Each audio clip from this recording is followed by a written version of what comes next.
Hello mga ka-GBR, panibagong araw, panibagong vlog. At ito, umpisahan natin. Kahit tirik ang araw, walang inaatrasan, ganyan tayo mga DI. O yung mga DI na mga mahirap lang. Siyempre ako ang naatasan na kumuha ng tatlong mga magagandang babaeng DI. So dito nag-umpisa guys, kailangan maghintayan.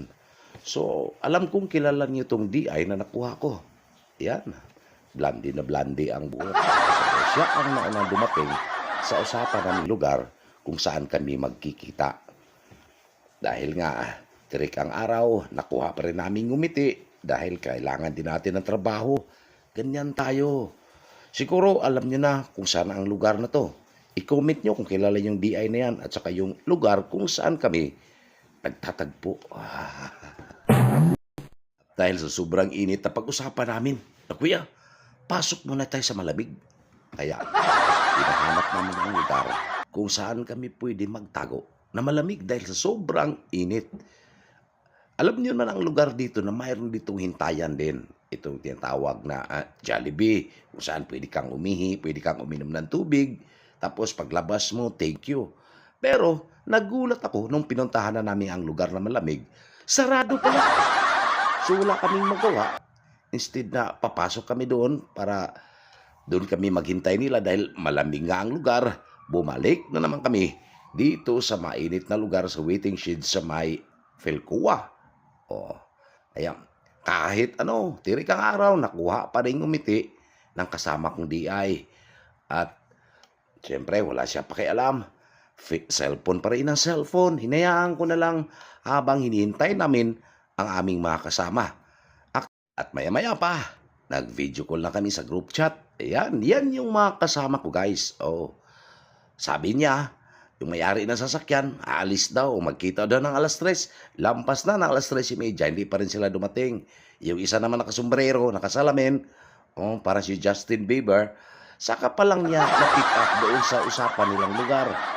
So, alam na namin kung ilang oras sila bago makarating sa lugar na pwedeng pag-pick up pa nila sa amin. Kaya sabi ko, sige, kausapin mo muna dyan para hindi ka mainip.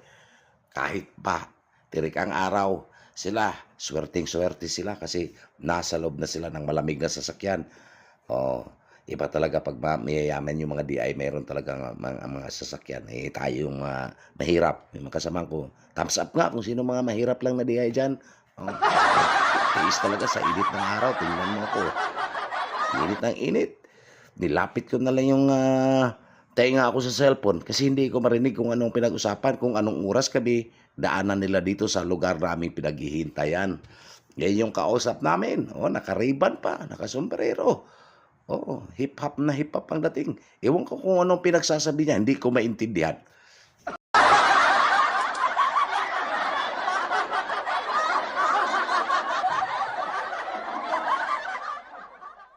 I-comment nyo rin kung kilala ba nyo yung DI na yan. Yung nakasalamin na Ray-Ban at saka nakasombrero. Kilay na kilay. Kilay ang pinakita talaga. Parang handang-handa na siya sa sayawan. Mamaya. So, parang maaliw kami guys. Yun na lang, nag-video call na lang kami sa aming group chat kasi gumawa na rin ako ng group chat sa amin 4 para sigurado hindi kami magkanda wala-wala. Kung saan ang usapan, dahil ang usapan namin, isang sasakyan lang ang gagamitin para hindi tayo lugi at kunti lang mabawas sa aming booking. Share na lang ng panggas. Wala nang libre-libre ngayon. Di ba, Che? Wala nang libre-libre dahil nasayang din naman. Pareho kaming kumita. Share na lang kami sa gasolina.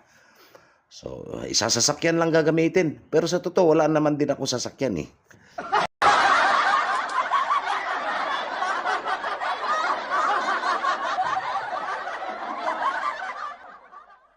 Maya-maya pa, dumating na rin ang aming hinihintay. Siyempre, hindi magpahuli kagad yung kasama ko. Nauna agad pumasok dahil sobrang init, kuya.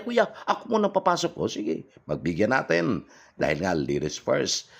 At habang nandiyan kami sa loob, pinag-usapan namin kung saan kami dadaan. So, ang tinatahak pala naming lugar, guys, ay C5. So, umalis kami ng mga alas 3. So, expected na makarating kami doon kahit mga alas 5:30 dahil ang call time is 6 p.m. So, Hindi na kami tumpik-tumpik pa. Ayan, talagang umpisa na, umalis. Okay. Yung isa naman kasama ko, lubat lagi ang cellphone, kaya nakikicharge na naman. Paano hindi malulubat? Chat ng chat. Iwan natin kung sino tinachat niya.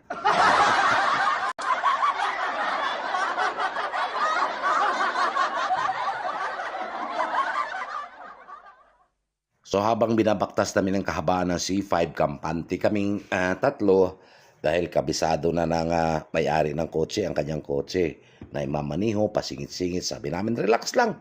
Oo, relax lang. Oo, kahit anong oras tayo makarating, importante makarating tayong safety. So guys, bumibiyahe na kami. Ang usapan namin, walang matulog ha. Kwentuhan. Kanya-kanyang bida-bida ng kwento. Pero maya-maya pa, wala na. Nakikita ko na yung isa kong kasama, inaantok na. Paglingon ko sa bandang kaliwa, ayun, humilik na ang aming kasama na blonde. Ayun, kahit anong gising ko, wala na. Tutulog na. Sabi ko sa amin driver na maganda, sabi ko, Gwen, tayo na lang magkwentuhan na ito. Sige, tuloy mo lang dyan. Hayaan na lang natin yung dalawa na matutulog. Dahil siguro puyat. Kahit anong kwentuhan namin, kahit nagpapatawa na, ayaw pa rin gumising. Siguro may ginagawang milagro to sa gabi. Kaya inaantok. Tingnan natin yung sa kaliwa. Ayan. Tulog pa rin. Pero nagpa-cute. Klase pagtulog yan. Nagpa-cute. Maya-maya pa, nagising din tong dalawa. Actually guys, nung nagising sila, nagchismisan. Pero kaya ino-off ko na lang tong ino-off ko na lang yung volume ng video na to. Dahil baka marinig nyo pa ang mga chismisan nila.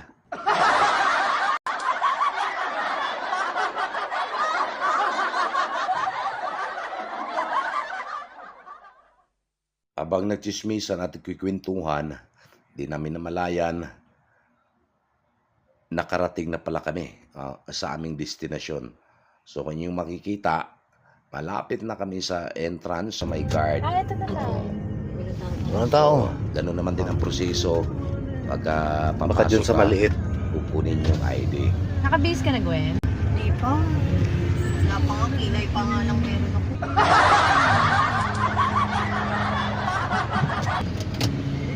ID pa? Sa Country Club. Kilay pa nga lang daw ang nagawa niya. Actually guys, gano'n naman pagka nandun na mismo sa venue, bago papasok doon na magbibihis. So yung pinasa travel pa. Akala ko, nung pagdating doon sa entrance, di pa pala yun. Bibiyahe pala mahigit 2 kilometro pa bago makarating mismo sa aming destinasyon. Relax na yung nasa aking kaliwa at ngumiti na dahil nakakatulog na rin siya, nakakapahinga na. Para nga naman fresh na fresh mamaya. Imbis na malapit na, bumilis na yung takbo ng aming driver. Sabi ko, dahan-dahan lang. Total, nandito na tayo sa lugar ng aking mga kamag-anak dito sa Ayala, Alabang. Mga kamag-anak ko to. Tignan mo naman mga bahay nilang gaganda. At saka wala ng traffic, kaya ang bilis ng takbo ng aming driver. At maya-maya pa nakarating na din kami.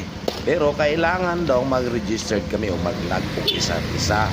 Dahil nag-parking muna ng ayos.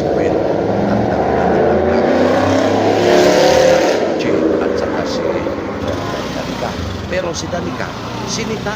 Dahil sabi ng guard, baka type siya, "Ma'am, wala ka bang sandals o sapatos?" Sabi ni Danica, mamaya, mag-sexy na ako na, magsapatos na ako mamaya. Dahil dancer ako. Nagtripan si Danica sa guard. Siguro type si Danica. Jovit ng guard Victor. na dyan sa mismo sa entrance. Kaya pumasok na kami guys. Hanap na kami ng parking. Ngayon, ang nakakatuwa, nung pagdating namin sa parking na nakaparking na kami, sinita na naman kami. Sabi nila, "Lian ma'am, ang parkingan lang yan sa mga members." Champion, men's club champion pala yung nandun eh. Champion ba tayo? Champion pala yung nandun eh. Ang naparkingan pala namin ay para sa mga champion sa golf. Kaya sinitan naman kami. Inis na talaga si Danica. Dahil pinagtripan talaga siya sa guard. So, Doon na lang tayo. Pwede na dyan. Pwede na. Ano ito may bubong? Treasurer. Mga treasurer yan dyan. Pineme chuchu. Okay, dyan daw, sabi ni guard. Oh. Ay, ba't mo ka-blue? Ayan, yan. For senior. Oh, so senior. Doon tayo diretso. Hindi tayo pwede dyan. Hindi tayo senior. Dito Teka tayo. lang, senior daw, tsaka PWD, teka lang. Pagbabaga. Yan tayo. Oh. Parang gusto nila pag-ayaman. Kami nga, ako nga motor doon pa. Lahat ng motor doon. Sunod na naman na parkingan ay pang senior citizen. Eh, sabi ko, hindi pa tayo senior. Sabi din na Nika, ay, dyan, tika lang, PWD, pwede na tayo. Ang kulit talaga namin, guys.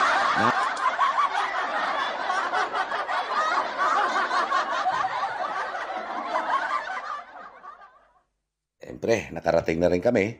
So, ready na, kuha na ng mga bag. Tapos, siyempre, bago kami pupunta doon, pausok muna. So, mabilis lang kami pausok. Tapos, lakad na kami sa may islands ng country club. Dito yung mga kapitbahay ko nakatira, guys. Mga pinsan ko, dito rin sila naglalaro ng golf. Ako, ibang golf kasi ang nilalaro ko eh. Tungga-tungga. Papasok na kami sa entrance. Ayan. So, tuwa din naman yung aking mga kasama. At maya-maya pa, nauhaw. Oo. Lakas loob talaga. Eh, siyempre, alam mo naman, pagka Ayala Albang Country Club, dito yung mga mayayaman kong mga pinsan. Mga kapitbahay, mga kaibigan. Nangingi kagad sila ng tubig. Kasi nga, ang mga pinsan din na naman din nila ang mga customer dyan eh. At mga kapitbahay, kaya kampanti silang humingi ng tubig. Doon sa may waiter. Pero, dahil magaganda din siguro sila, binigyan din sila. Kaya kung nahiya ako, umatras ako, buti may dala ko sarili kong tubig. Hanggang sa ilang sandali guys, nakarating na rin kami sa venue ng aming trabahuan. So ang team pala is Crazy Fantasy. So makikita yung mga costume ng mga bisita na fantasy talaga ang dating. Pati yung dekorasyon, talagang fantasy. So crazy nga lang. So iba-ibang mga costume ng mga pumapasok, mga kliyente. Kaya ako, ito yung na-search ko na Crazy Fantasy na costume eh. Kaya sabi nila, para daw ako magikero. Kaya kasi forma yung babae. Sabi niya, Sir, bakit? Pwede magpa-picture sa'yo kasi ikaw ba yung magician na hinire namin?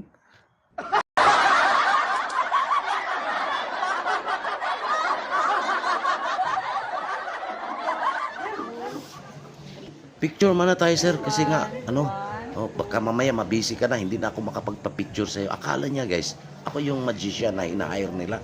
Oo, nag-hire din talaga sila ng magician. Akala nila ako yung magician na ina-hire lang nila. talaga tayo kunti. Basta sa likod lang ako. Paano yan? Dahil sa kaso. Kaya binidyo ko uli yung forma ko. Oo nga, walang kaduda-duda. Para akong magician talaga.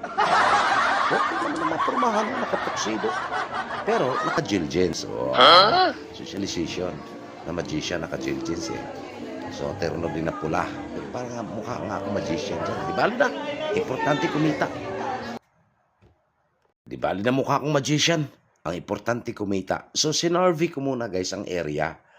So, kailangan kong papasok. Magpakita ako sa may-ari. Yung nag-hire sa amin na nandito na kami. So, hindi ako makapasok agad kasi ang daming bisita. So, naghihintay na lang muna akong medyo mabakante. Pero mayroong registration sa mismong entrance. Pero sabi nila, alam na nila, sabi nung alalay ng may-ari na, Sir, diretso ka na. Kasi alam na nila na DI. So, siyempre, tinitingnan ko yung setup kasi Crazy Fantasy nga yung team ng birthday celebration. Siyempre, alam mo naman pag DI, survey talaga sa mga pagkain kaagad. So, maya-maya nagulat ako, may tumingin sa akin ng witch. Sabi niya, Sir, baka ma-magic yung mga pagkain dyan, ha? Sinusundan pala ako noong naka-costume ng witch. Kasi akala niya talaga magikero ako. Hindi ko rin sinabi na DI ko, sabi ko magikero ako. Yan, binidyohan ko na yung mga pagkain, siyempre. Mamaya alam ko na kung anong mga kukunin kong mga pagkain. Yung masasarap talaga. Siguro pwede nga lang, wala na lang kanin muna. Puro ulam na lang ang kainin. Gano'n naman yan. Kahit kunting kanin lang kunwari. Pero ang ulam, maraming kukunin. Siyempre, prutas. Yan gusto natin. Kailangan talaga natin ng prutas. Hinahanap ko yung lechon. Hindi pa na dumating.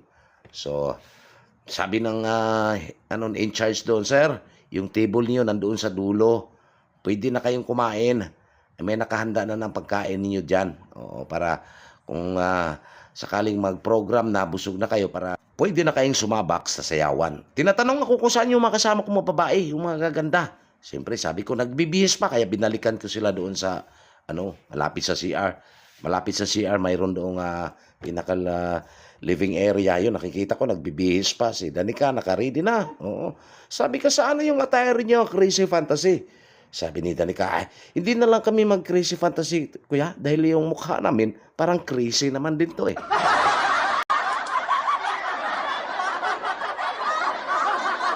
Sabi ng in charge, Kuya Jovet, kain man muna kayo ha. Oo, yan, kumain na kami. Ito yung mga kasama kong mga lalaki ni Edwin, guys. Kain lang kayo ha. Yummy. Oh. Ito. Model ng potato. At nauna na nga kami kumain, guys. O sabi ng may-ari, pakainin na daw kami. Baka magbo-ballroom na, sasabak na kami, at least nakakain na kami. Pero anyway guys, itong pagkain na binigay sa amin, hindi pa itong main course.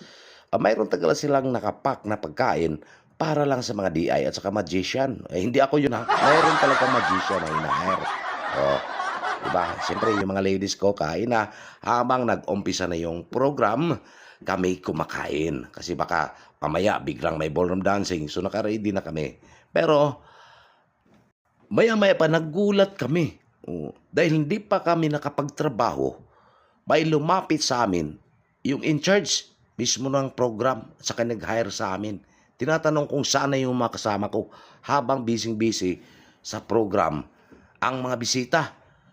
Naggulat ako nung lumapit sa amin yung in charge at pinahanap sa akin yung mga DI, kaya kinakabahan ako. Naku, ano kayang gagawin sa amin dito? Bakit kami hinahanap? Ano kayang ipapagawa sa amin? Nag-umpisa na ang program, so baka magsayawan na to. Yun pala, ay pabayaan na kami. So nakakahiya naman. Wala pa kaming trabaho. Babayaran na kami, kaya tungtuwa yung mga DI. Kain lang ng kain, inom ng inom. Si Gwen, inom ng kape. Oo. Yung iba naman, kuha ng potato, ice cream, kahit iced tea, milk tea. Yan. Tsaka binayaran na kami kaagad. Nahiya kami, ma'am, wala pa kaming trabaho. Babayaran na kami. Kaya, sabi niya, bahala na. Basta babayaran ko na kayo. Kinabahan ako. Dahil ang aking mga DI ng mga babae, gala ng gala dahil busog na busog daw sa kain ng kain. Kaya doon, hanggang gumagala sila, nakita nila si Richard Gutierrez. Kaya tinanggap ko na lang yung pera. Siyempre, pagdating nila, babayaran ko na din sila. Bibigay ko na sa kanila yung talent fee nila. Saka nakakita sa mga na nagbabayad. Okay. Asan na yung mga angels ko? Andun eh. Okay. Okay. Nakakahiya naman siguro kung tumanggap ka ng talent fee na wala kang trabaho. Kaya pinasayaw ko na lang din sila. Kunwari, mag-lead sila ng line dance o sumba-sumba. Ganun lang trabaho, guys. Pagdating namin doon, papurma-purma, pabis-bihis, tapos kain-kain, kain ng kain. At abangan ang part 2, guys, kung magkano ang aming kinikita. At thank you so much kay Doc Jane.